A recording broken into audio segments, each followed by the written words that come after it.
ഇന്ന് ഞങ്ങൾ പുഷ്പേച്ചിന്റെ വീട്ടിൽ വന്നതാണ്. ഇവിടെ വന്നപ്പോൾ മീനൂട്ടിക്ക് ശിവനെയും അതിഥിനെയും കാണണമെന്നുണ്ട്.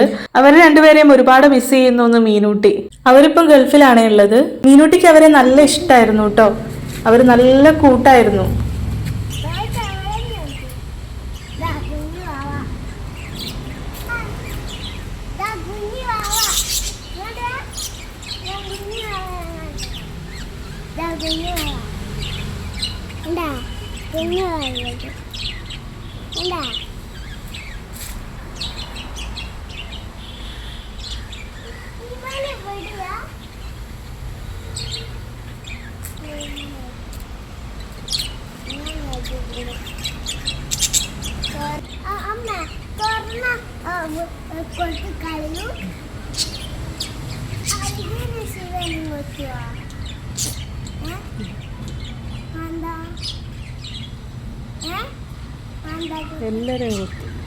എല്ലാരെയും കുത്തി.